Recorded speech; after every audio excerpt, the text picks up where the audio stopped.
Good morning, students. In this lecture, we would be discussing on Pauli's neutrino hypothesis. See, neutrino hypothesis first observed by Pauli in the year 1930, and he proposed that the time of beta decay of a nucleus, a new particle is simultaneously formed and emitted along with emission of a beta particle. This particle is known as neutrino, which carries a balanced energy E equals E maximum minus E beta. The antiparticle of neutrino is known as antineutrino. See, during the emission of a beta decay particle, the law of conservation of momentum in beta decay process.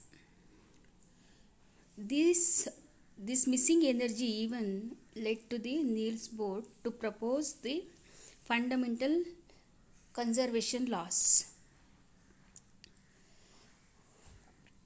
Next, the Fermi's theory was the one of the interaction occurs in beta decay.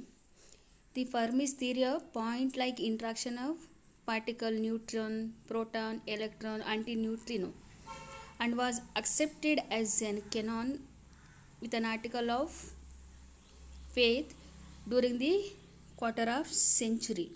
See, the name, the neutrino particle existence, which was first observed by Reines and Cohen in 1956.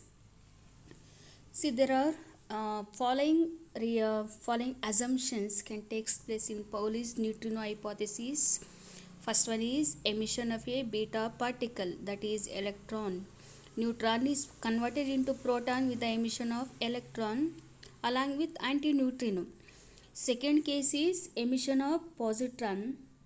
Here proton is converted into neutron with the emission of positron along with neutrino. When beta particle is emitted, it is accompanied by antineutrino. When a positron is emitted, it is emitted along with neutrino. To conserve the law of conservation of energy, charge, angular momentum and linear momentum, the following certain properties are assigned to the neutrino. One is, we all know that since the charge is already conserved in beta decay, neutrino has no charge, it is neutral. In beta decay, the parent and daughter nuclide have the same mass number and it obeys same statistics. Their angular momenta differ only by 0 or integral multiples of h cross.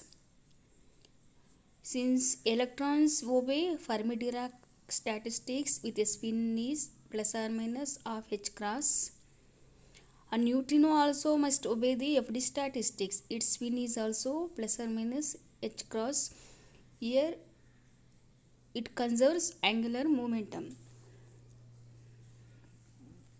Second case is neutrino has a 0 or nearly rest mass.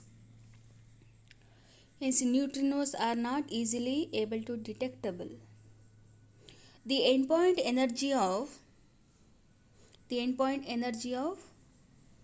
beta decay is assumed to be shared between recoil nucleus.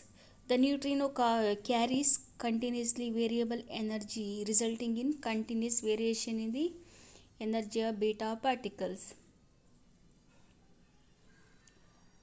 In the previous class, we had a discussion on characteristics of beta ray spectrum. In that, at the end point energy or neutrino has zero energy, which means beta particle exhibits maximum energy. This explains the continuous beta spectrum conservation of energy and linear momentum. So this is the assumptions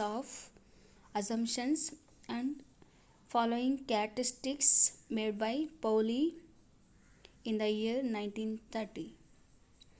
One more concept is the neutrino and antineutrino are same in all respect except the spin vector of the neutrino is antiparallel to the linear momentum vector, while for the antineutrino the two vectors are in parallel.